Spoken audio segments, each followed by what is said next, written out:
Hello, everyone, and welcome to Monday, and welcome to an Apple event. Today was WWDC 2021, and we're doing things a little bit differently.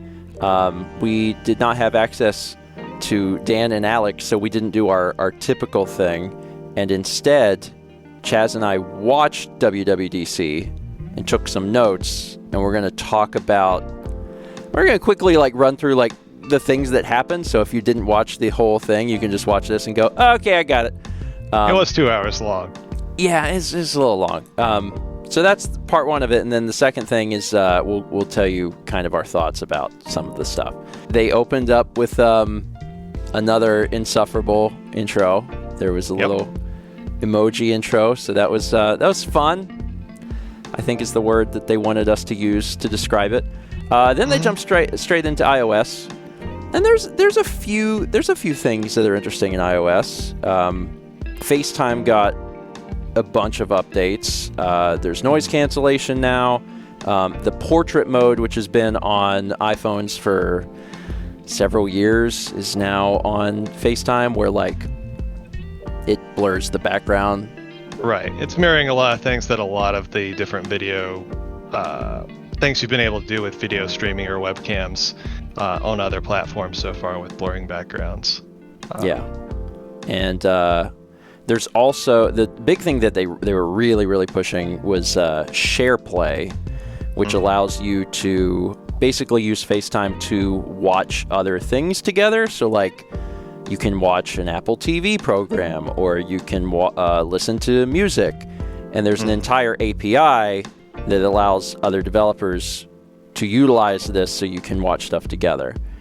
And there's some expected ones on there, but there's also some unexpected ones. Twitch is on there. So yeah, Twitch and TikTok are the big gets. Of course, not YouTube because Google, but but Twitch and TikTok, you expect Disney Plus and Hulu and all those guys, but yeah, the watch party stuff is fun. It's just the question of if it's in this limited scope, and that you can only do it with your Apple device having friends, and you can only do it on these platforms. Is that still worth it? Is it worth it, the fact that it's super easy with the Apple devices to do it in that limited way? They also brought FaceTime in a limited capacity to other devices by allowing you to create links. So you can create these rooms. But you can't participate, so it's not the same thing. They're doing their best. Other things that they did, if you have 1 million notifications on your phone, now you have notification summary, which throws them all together.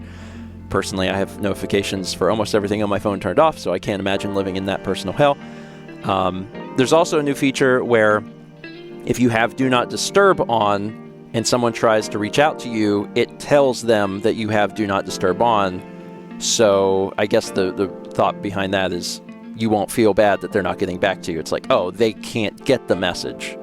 Yeah. So that seems pretty good. They're also diving deep into this thing that they're calling Focus, where you can change the notifications that you get based on category. So you can create categories for personal apps or gaming apps or work apps, and then you'll only get notifications for those specific things while you're in that focus group. It's fine. It's neat, but again, just turn all of your notifications off. Just don't even use your phone. It's so much easier. What is arguably the coolest thing that they announced all WWDC was live text. And that basically allows you to take images, and any text within the images is selectable and translatable, and you can do it right within the camera app, which is the big thing here is that you don't need any additional stuff. There's no within the native camera app, right within the native camera app, right within Safari. If you're browsing something and you see an image with text on the web, it just works right in. Being able to get text out of images has been a thing for a number of years. Yeah. But it's the typical thing that Apple does is they've taken this technology. It's existed for a couple of years, but now they've put it into their product in such a streamlined and easy way that it feels like it's a supernatural. It's going to feel like it's just a supernatural thing. Like, oh, I'm browsing the web, I can double click that text and select it and look up and translate it or whatever. Yeah, and they advertise it working within the camera app, which is already neat because it works kind of like a QR code does, where you hold it up and it's like, oh, there's text, and you can just grab it. But then also, of course, it works in Safari and some other things too. And it doesn't work with just text either. Like, if you point it at a dog, it'll be like, do you want to know what dog breed this is? And you can be like, yes, tell me. And there's some other things that they said it works on, like art. So that's really cool. This is also being expanded into like your pre-existing photos, because you'll be able to use Spotlight to find text that's in the photos. And that's also really cool. So like Chaz says, it's not that this is new technology. Technology's been there. But the fact that, the iterations that Apple has made, where it's just built into all of the first-party apps, which are already good apps, is good. So it is going to feel really natural, using it. Also, Apple has gotten some states on board. They did not clarify how many, in adding state IDs to Wallet.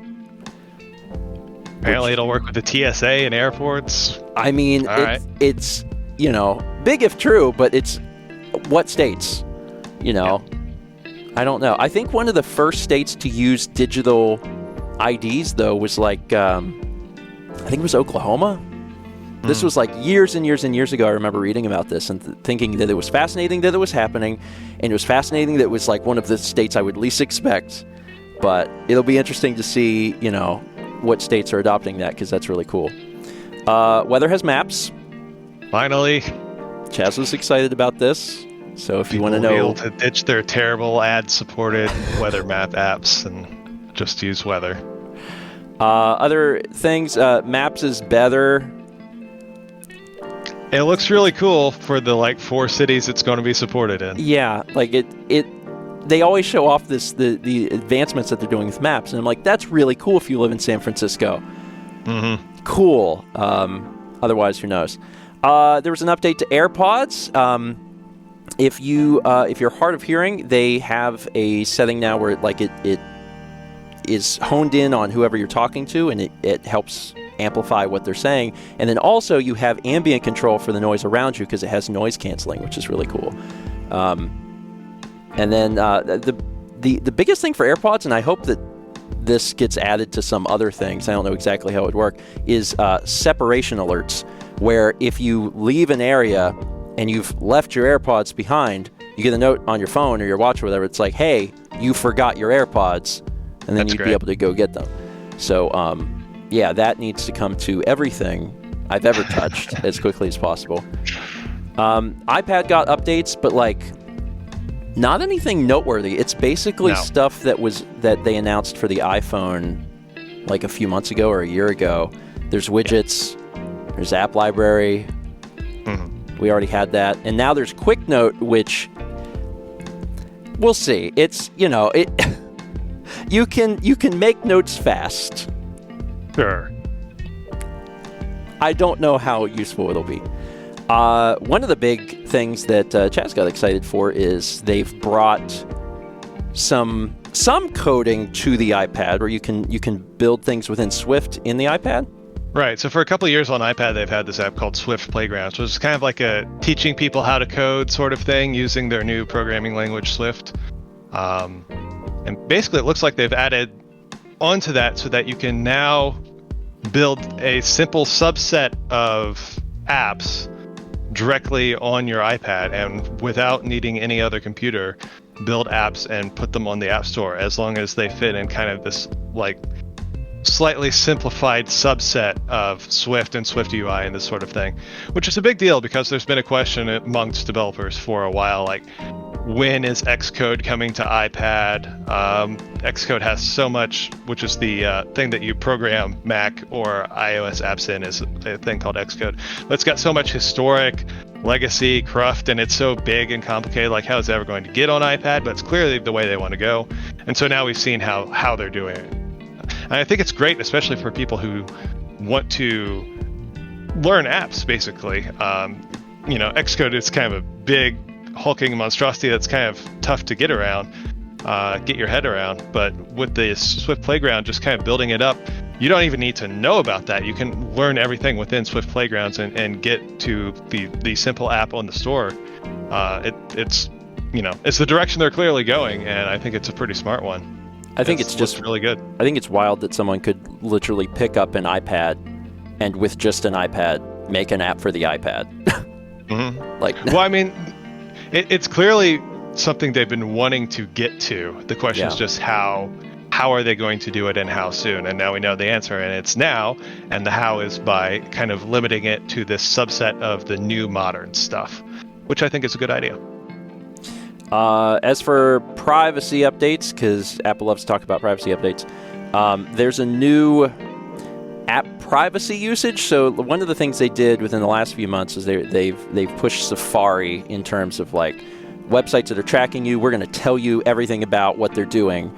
Now they're bringing that to their iOS and iPadOS with app trackers. So it'll tell you specifically every single app, what it was using, when it was looking at your photos, like what time it was using your microphone. Every single little thing is now just given to you on a plate. So the websites that it's talking to, so if it's talking to Facebook or Google or some random third-party ad company, or it's just basically continuing to push that transparency. They also said finally for the first time that Siri requests will now never leave the device. So all of that stuff is being processed on the device fully, which also, as a byproduct, even if you're not concerned about privacy, makes Siri's requests much, much faster. So if you want to do certain things that are only on your device, it's just like instant because it doesn't have to talk to a server somewhere. And then the big thing, which I think is a really cool idea, is legacy contacts. This is something that I first learned about through Facebook many years ago, the idea of eventually you're going to die. And when you do, you'll be able to leave access to your Facebook account to another person and they can, take care of it for you. Now that same idea is applied to Apple stuff. So if you have, photos or whatever, you can leave it to someone to take care of, which is just, it's a good idea. It's something that more websites should be jumping on. There was some updates for health. One of the big ones was walking steadiness because they said they did it was the biggest fall study ever done, to just try and use the whatever it is, is it gyrometers in the phone to some special thing to, make sure that you're walking straight.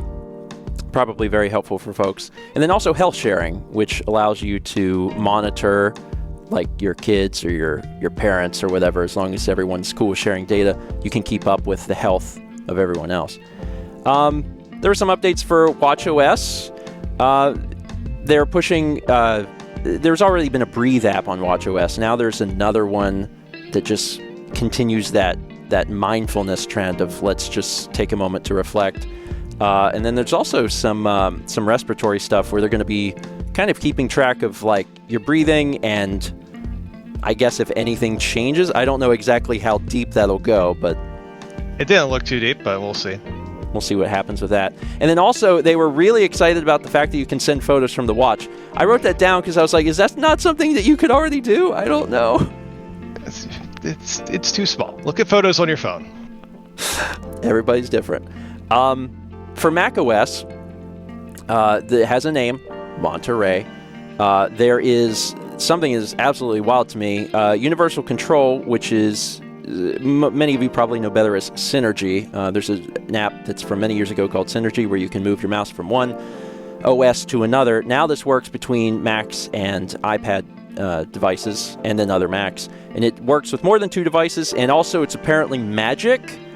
Because they claim no setup. You just set your iPad down next to your Mac, and you can just mouse right on over and then drag stuff back and forth.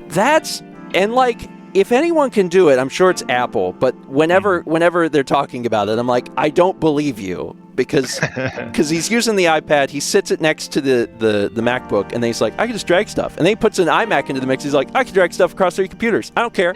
There's no setup. Mal will be able to find out pretty soon. Yeah, Mao is someone who could learn and see if this is something that's being lied about. Also, AirPlay to Mac. Finally.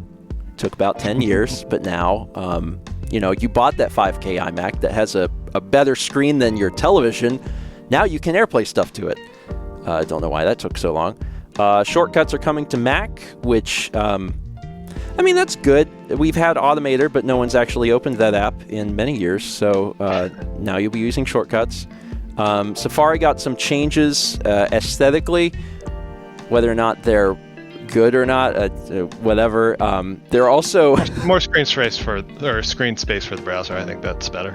That part's good. The part that's confusing to me is that they have tab groups now, which are basically bookmarks. I'm just opposed to tab groups on principle. You should be using bookmarks. You shouldn't be using tabs. But the thing is, the reason they're doing this almost certainly is because their data suggests that people aren't using bookmarks. Oh, I know. It's just that people are wrong.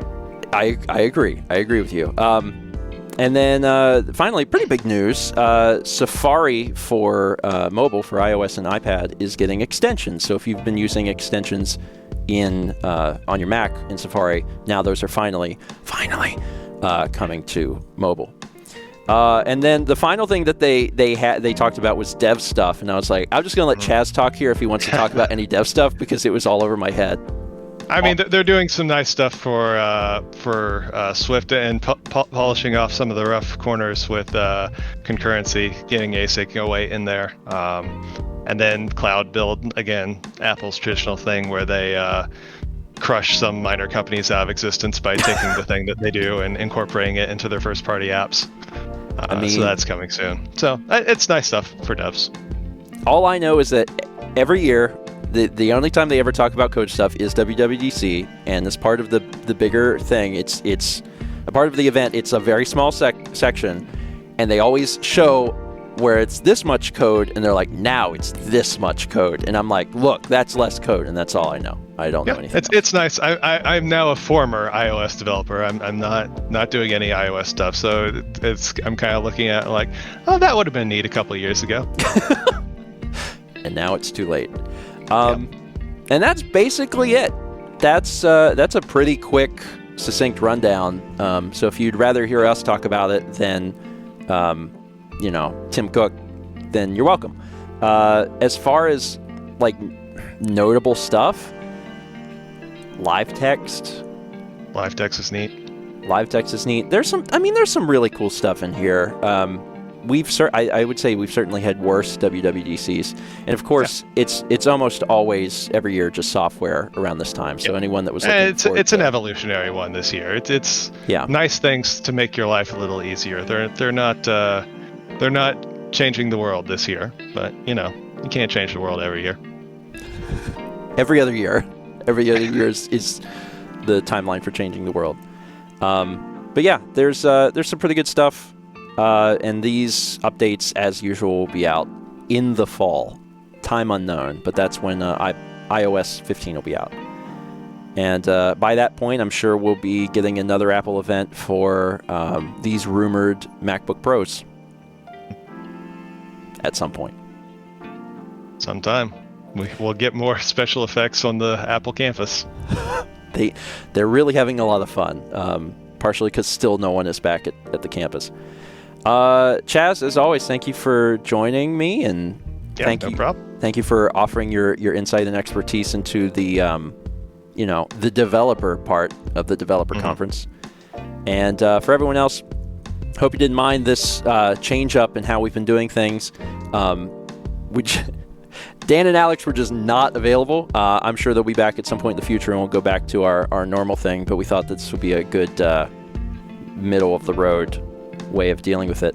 And like I said, we'll be back soon, because we know there's been so many rumors about these MacBook Pros, so they are itching at the bit to release them. So give us a few more months and we'll be back. Thanks for watching. Let's be back tomorrow, shall we?